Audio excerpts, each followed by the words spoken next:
আপনি আপনি তাড়াহুড়া না করার কথা বলতেছেন, অনেকদিন ধরে তাড়াহুড়া না করার কথা বলতেছেন। আমি বাংলাদেশের বিচার বিভাগ 15 বছর বা আওয়ামী লীগের আমলের 15 বছর কেমন ছিল বা তার আগে কেমন ছিল সেটার সাথে যদি এখনকার 1 বছর একটা তুলনা করি, আপনি কোনো বড় ধরনের পরিবর্তন দেখেন কিনা? কারণ আমার দেখার শর্ট সাইটেডনেস, আমি আপনাকে বলি যে আমি কিন্তু এরকম দেখি না। আমার কাছে মনে হয় যে বিচার যেইখানে মানে জনগণ একটা কি বললো না মনে করলো, ক্ষমতাবানরা একটা কি বললো মনে না করলো, সেটার থেকে একটা ব্যালেন্স, একটা প্রোটেকশন, কিন্তু সেইটা দিতে পারছে কিনা। আপনি যদি দেখেন যে বাংলাদেশের সাবেক প্রধান বিচারপতিকে খুনের মামলায় গ্রেপ্তার করা হয়েছে, বাংলাদেশের সাংবাদিকদের যারা জেলে আছেন তারা কেন জেলে আছেন, তাদের কেন জামিন হইতেছে না, এই খুনের মামলাগুলি কোথায় হইতেছে, এই জায়গাগুলিতে আপনার কি মনে হয় আসলে কি আমরা ন্যায় বিচার পাইতেছি বা ন্যায় বিচারের জন্য আমাদের সেই সাহসটা আমরা করতে পারতেছি, যেটা আওয়ামী লীগের আমল থেকে একটু আলাদা? আমি কিন্তু বিচার বিভাগের ক্ষেত্রে বড় পরিবর্তন দেখি না আসলে। জি, বড় পরিবর্তন দেখার মতো সময় আমার মনে হয় খালেদ ভাই এখনো আসেনি। কিছু পরিবর্তন দেখতে পারছি, কিন্তু তাই বলে সমস্যা যে নেই তা একেবারেই না। আমি কিছু উদাহরণ দিই। ধরেন যে এই যে কোর্ট প্রাঙ্গণে যে হেনস্থা করা হলো, এই যে আওয়ামী লীগেরই নেতাদের বা নেত্রীদের যখন প্রডিউস করা হলো কোর্টে, ডিম ছোড়াছুড়ি থেকে আক্রমণ করা হলো, আইসিইউতে চলে গেছে অনেকে, এটা তো একেবারেই প্রত্যাশিত না, বিশেষ করে অন্তর্বর্তীকালীন সরকারের কাছে। কারণ ওনাদের থেকে তো আমাদের আশা প্রত্যাশা সবকিছু অনেক বেশি ছিল। যদি আগেরই কোর্টে সেই পরিবেশ বহাল থাকে এখন, তাহলে তো এটা দুঃখজনক।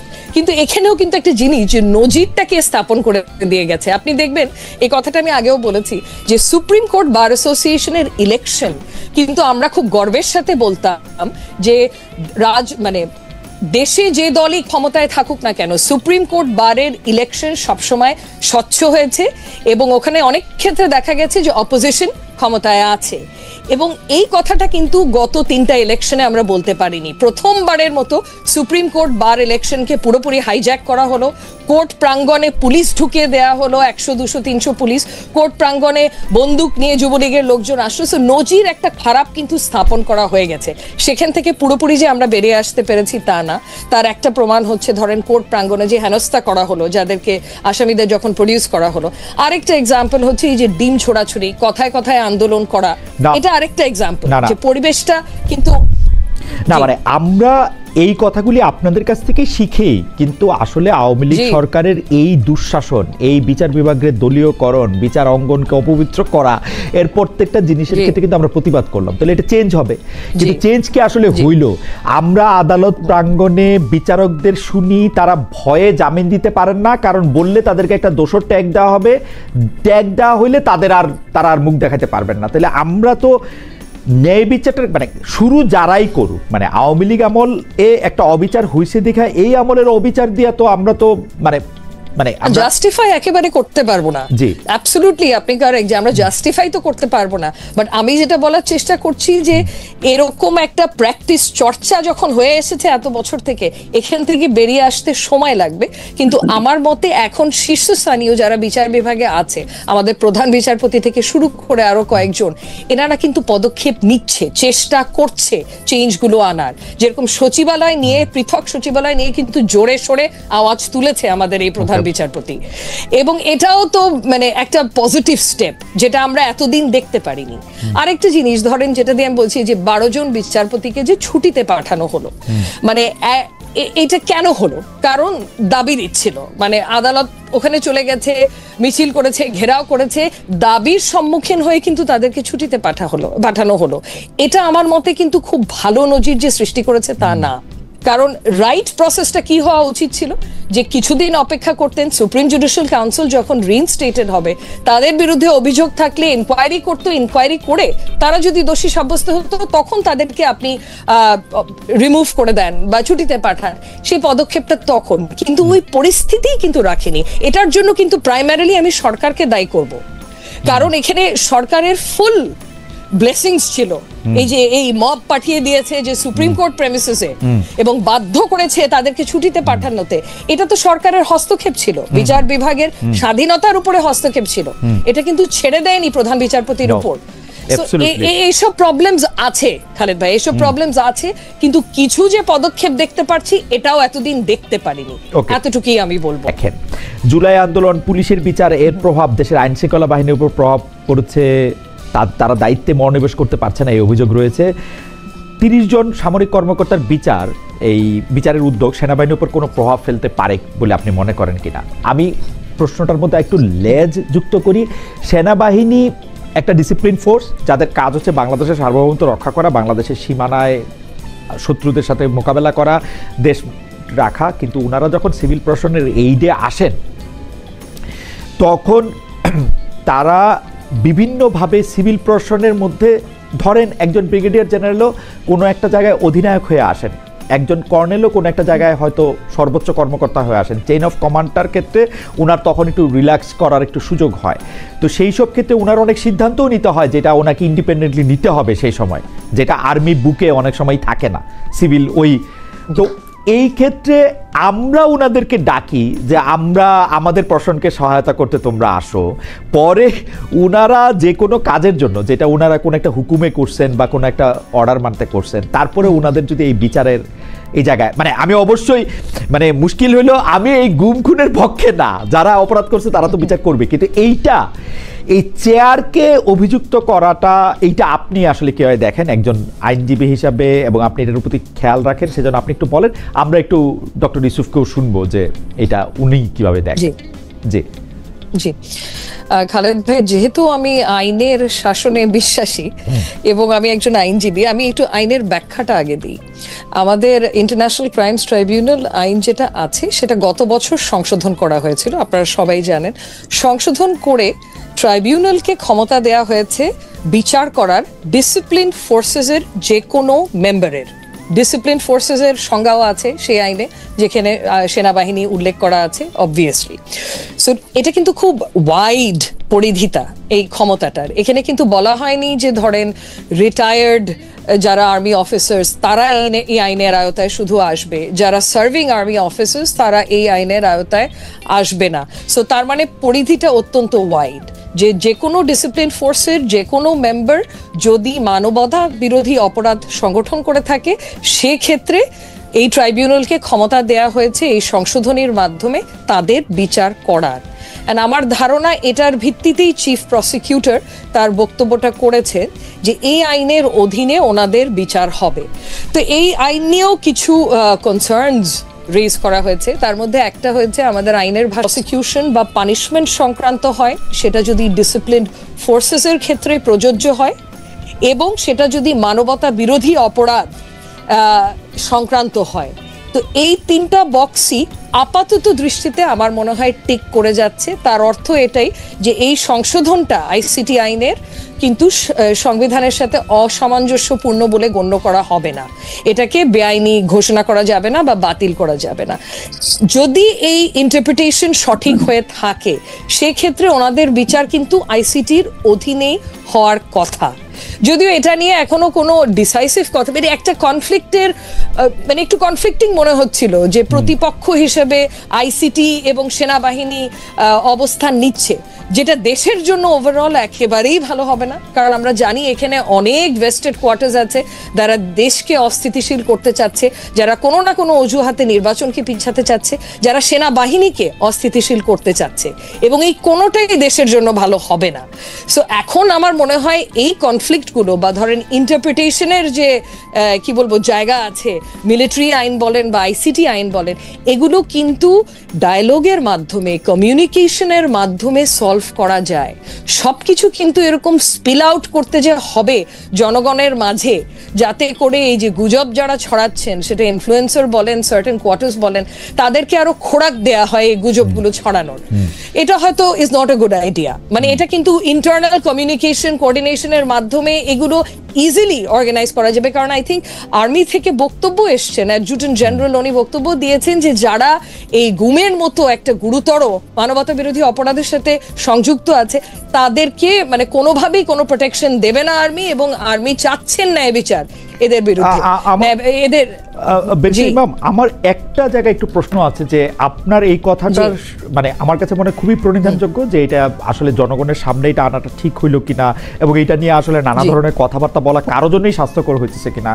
কিন্তু আমি এইটা আসলে ডক্টর ইউসুফ থেকেই পুরো জানতে চাইবো, কিন্তু আপনার কাছে কি মনে হয় যা আইসিটি তদন্ত করে বুঝতে পারলো উনারা গুম খুনের সাথে জড়িত ছিলেন, 5 আগস্টের পরে 1 বছরের বেশি সময় 14 মাস 15 মাস পার হয়ে গেল, আর্মি জানতো না যে ওনারা গুম খুনের সাথে জড়িত ছিলেন কি ছিলেন না? আর্মির কোনো ইন্নার মেকানিজম নাই যে ওনারা এটা জানতে পারেন যে এই অফিসারটা আসলে মানবতা বিরোধী এই অপরাধে গুমে খুনে বা অন্য কোনো অন্যায়ের সাথে জড়িত ছিল? আর্মিতে তো বেশিরভাগ আর্মিতে তো আমরা দেখছি যে পান থেকে চুন খসলে চাকরি চলে যায়, মানে স্ত্রীকে জোরে বকা টকা বা খারাপ ব্যবহার করছে, তার 2 মাস পরে সে একটা মেমো টেমো খায়, তার একটা অবস্থা খারাপ। মানে আর্মি তো একটা সাংঘাতিক ডিসিপ্লিন ফোর্স। 1 বছরের মাথায় আইসিটি জানানোর পর আর্মি জানলো যে এরা এই সাথে জড়িত ছিল। আপনার কাছে কি মনে হয়? জি, এখানে মানে আর্মি তো ওনারা তো শাসিত হয় মিলিটারি আইনের মাধ্যমে, এবং মিলিটারি আইনগুলো খতিয়ে দেখার সুযোগ। দুটি বিষয়, রাষ্ট্রের দুটি স্তম্ভ সম্পর্কে আপনাকে প্রশ্ন করব। আপনি এখন এই মুহূর্তে বা গত 10 মাস 11 মাসের ডক্টর ইউনূস সরকারের শাসনে আপনার কাছে বিচার বিভাগকে যথেষ্ট স্বাধীন এবং সকর্মক মনে হয় কিনা? আরেকটি বিষয় ফ্রিডম অফ প্রেস। আমি যথেষ্ট স্বাধীন মনে করি না। যতদিন পর্যন্ত বিচার বিভাগ সম্পূর্ণভাবে আলাদা না হবে নির্বাহী বিভাগ থেকে, ততদিন পর্যন্ত এটাকে স্বাধীন বলা যাবে না। যেমন বিচার বিভাগের একটা ডিমান্ড আমাদের আছে যে এটাকে স্বাধীন করার জন্য স্বাধীন সচিবালয় গঠন করতে হবে, সেটা এই সরকারের একটা অঙ্গীকারের মতোই ছিল, কিন্তু এখন পর্যন্ত সেটা হয়নি। আমরা এটা দেখতে চাই যে অবিলম্বে সেটা হোক। যদি স্বাধীন সচিবালয় কায়েম নাই হয় তাহলে বিচার বিভাগ স্বাধীন হবে কিভাবে? নির্বাহীর অধীনে থাকে তো বিচার বিভাগ স্বাধীন হতে পারে না। এমনিতে আমরা সারা দেশে যে বিচার আদালতগুলি দেখি বা আমাদের যে আপিল আদালত অর্থাৎ হাইকোর্ট বিভাগ এবং আপিল ডিভিশন যে রায়গুলি এই পর্যন্ত দিয়েছে বা দিচ্ছে, আপনার সাথে তো সারা বাংলাদেশের সবাই কানেক্টেড। আপনার কাছে কি মনে হয় যে তারা স্বাধীনভাবে কাজ করতে পারছে, নাকি নির্বাহী বিভাগ আওয়ামী লীগ সরকারের মতোই বা পূর্ববর্তী অন্য রাজনৈতিক সরকারের মতোই প্রভাব বিস্তার করেই চলছে? ইউনূস সরকারও আসলে সুপ্রিম কোর্টের পজিশনটা আমার কাছে আমি প্রথমে আনতে চাই। এখন যিনি প্রধান বিচারপতির দায়িত্বে আছেন তাকে, তার পারফরমেন্সকে আমরা যতটুকু পর্যবেক্ষণ করার সুযোগ পেয়েছি, আমাদের মনে হয়েছে তিনি তার বিবেক এবং তার স্বাধীন চেতা মানসিকতার জায়গা থেকেই তিনি পারফর্ম করছেন। হাইকোর্টের যেহেতু অনেকগুলা বেঞ্চ, সেখানে পার্সন টু পার্সন ডিফারেন্স হতেই পারে, কিন্তু আলটিমেটলি বিচার তো যাবে শেষ পর্যায়ে সুপ্রিম কোর্টের হাতে। এই জায়গাটাকে অতীতের যে কোনো সময়ের তুলনায় আমাদের কাছে বেটার মনে হচ্ছে। আপাতত ভবিষ্যতে তারা কি করবেন সেটা এখনই অগ্রিম বলা যাচ্ছে না। ওকে, আর বিচার আদালতের প্রশ্নে মানে জজ অ্যান্ড সেশনস কোর্ট যেগুলি, ডিস্ট্রিক্ট জজ অ্যান্ড সেশনস কোর্ট যেগুলি আছে 64টা জেলা এবং অন্যান্য ট্রাইব্যুনালগুলি, তারা কি স্বাধীনভাবে কাজ করতে পারছে? আমাদের কাছে যতটুকু ইনফরমেশন, সব জায়গায় তারা স্বাধীনভাবে কাজ করতে পারছেন না। বিভিন্ন আনডিউ প্রেসার তাদের উপরে আছে। এটা কি নির্বাহী বিভাগের উপর থেকে, নাকি এটা জামাতে ইসলামী প্রেসারটা দিচ্ছে বা বিএনপি প্রেসারটা দিচ্ছে বা এনসিপি প্রেসারটা দিচ্ছে? আমরা তো কোনো প্রেসারের পক্ষে নাই। আমরা always in favour of fair justice. আমরা আনফেয়ার কোনো জাস্টিস চাই না, আমরা চাই ফেয়ার জাস্টিস। এখন আর কারা দিচ্ছে না দিচ্ছে, আপনার টক শোতেই আপনি মেনি টাইমস বলেছেন, আমাকে উত্তর দেওয়ার দরকার নাই। আপনি যথেষ্ট জনগণের পক্ষে মতামত ব্যক্ত করার জন্য আপনি বহু সময় এই কথাগুলো রিপিট করেছেন।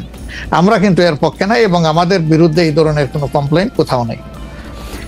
আর যদি ফ্রিডম অফ প্রেসের কথায় আসি, অর্থাৎ সংবাদপত্রের স্বাধীনতা বা গণমাধ্যমের স্বাধীনতা প্রশ্নে আপনার কাছে এই 10 মাসের বিবেচনা যদি চাই বা বিচার যদি চাই, আপনি কেমন দেখছেন যে স্বাধীনভাবে মত প্রকাশ করা যাচ্ছে কিনা? মানে সংখ্যা যারা সংখ্যায় কম তারাও তাদের মতামত দিতে পারছে কিনা? জি না, সেটা আমি আসতেছি। যদি আপনি in comparison two previous period, that is last 15.5 years, even another 2 years you can add with it. সকল কেয়ারটেকার সরকারের 2 বছর, পরবর্তী 15.5 বছর। অনেক সময় প্রেস আমাদেরকে বলতো, আমরা যখন জিজ্ঞেস করতাম যে এই ধরনের একটা জলজ্জন্ত মিথ্যাচার কেমনে করলেন, ওই যে কিছু করার নাই, স্ক্রিপ্ট লেখা ছিল, আমাদেরকে এটা জাস্ট ব্রডকাস্ট করতে হয়েছে। তো এখন সেই পরিস্থিতি এরকম নাই বলে আমাদের কাছে মনে হয়। তারপরেও আমরা প্রেসের কাছ থেকে বিভিন্ন সময় শুনি তাদের কিছু কনসার্নের জায়গা এখনো বিদ্যমান। কেউ এখনো তাদের উপরে আনডিউ প্রেসার দিয়ে থাকেন, এটা করতে পারবেন, এটা করতে পারবেন না। এটা যদি থাকে, একটা মিনিমাম রেঞ্জেও থাকে, তাহলে তো আমরা কমপ্লিট ফ্রিডম অফ স্পিচ বলতে পারছি না, ফ্রিডম অফ এক্সপ্রেশন আমরা বলতে পারছি না। এটা কিছুটা যে এখনো প্রিভেল করছে, এটা আমরা অনুভব করি। তবে আমরা ফিল করি যে প্রেসকে তাদের মতোই রোল প্লে করতে দেওয়া উচিত। আর প্রেসের কাছেও আমাদের প্রত্যাশা, তারা যেন সাদাকে সাদাই বলেন, সাদাকে অন্তত ধূসর বানাবেন না, এবং কালোকেও তারা মানে সার্ফ এক্সেল দিয়ে সাদা বানাবেন না। 5 আগস্টের পর এই প্রশ্ন অবশ্য অনেকবার আপনার সামনে এসছে। তারপর আমি আপনাকে বলি, যেহেতু আপনার সাথে আমার দেখা হচ্ছে নতুন একটা ঘটনার পরে, এই প্রসঙ্গে নতুন একটা ঘটনার পরে, আপনি কিন্তু যে কোনো জায়গাতে এক ধরনের সমন্বয়ের প্রত্যাশী একজন মানুষ, ক্ষমা করার পক্ষে একজন মানুষ। আপনি সর্বশেষ যে আওয়ামী লীগের রাজনীতি নিষিদ্ধ করা হলো এবং দলকে আসলে তার সকল কার্যক্রম নিষিদ্ধ করা হলো, এইটা নিয়ে আমরা দেখেছি যে আপনার দলকে যারা সমর্থন করেন তারাও সেই নিষিদ্ধের দাবি করেছেন। কিন্তু আমি আপনার পার্সোনাল মতামত জানতে চাই যে আপনি এটা আসলে লাইক করেছেন কিনা, বা আপনি এটা পছন্দ করেছেন কিনা, বা আপনার যদি একক ক্ষমতা নেয়ার মানে সিদ্ধান্ত নেওয়ার, আপনি আপনার একক সিদ্ধান্ত প্রয়োগ করতেন, তাহলে আপনি এটা করতেন কিনা? দেখেন, এখানে অনেকগুলা বিষয়। আমাকে ইদানিং ফরেন মিশনের যারা বাংলাদেশে আছেন, এনভয় বা আপনার রাষ্ট্রদূত যারা আছেন, তারাও জিজ্ঞেস করেন যে ন্যাশনাল রিকনসিলিয়েশনের একটা জায়গা থাকা উচিত কিনা। আমি বলি অবশ্যই উচিত। তবে বিষয়টা হলো যে আমাদের ওন্ড গুলা একদম তাজা, ট্রমা গুলা এখনো, মেন্টাল এবং ফিজিক্যাল ট্রমা এখনো বিদ্যমান। হাসপাতালের বেডে এখনো রয়ে গেছে ইনজিওর্ড পার্সন গুলো। শহীদ পরিবারের অনেকেই তাদের আপনজনের লাশও এখন পায় না, লাশের সন্ধান বা কবরের সন্ধানও পায়নি। সো এটা একদম তাজা একটা বিষয়। যেমন আমরা যদি সাউথ আফ্রিকার কথা ধরি, তাহলে ডিকেডস আফটার ডিকেডস এটাকে হিলিং করতে, রিকনসিলিয়েশনে আনতে সময় লেগেছে। অতএব মিনিমাম একটা সময় দিতে হবে। আওয়ামী লীগের ক্ষেত্রে কি হয়েছে, তাদেরকে নিষিদ্ধ করা হয়নি, তাদের কার্যক্রমের উপরে মানে নিষেধ আরোপ করা হয়েছে, তারা ফাংশন গুলা করতে পারবে। 15.5 বছর তো তারা সুযোগ পেয়েছিলেন। এই দেশে ফেয়ার ডেমোক্রেসি তারা চাইলে কিন্তু কালচার করতে পারতেন এবং ইতিহাসে স্মরণীয় হয়ে থাকতে পারতেন। কিন্তু আসলে আপনিও তো তাদের অনেক কর্মকাণ্ডের প্রতিবাদ করেছেন অত্যন্ত জোরালো ভাবে।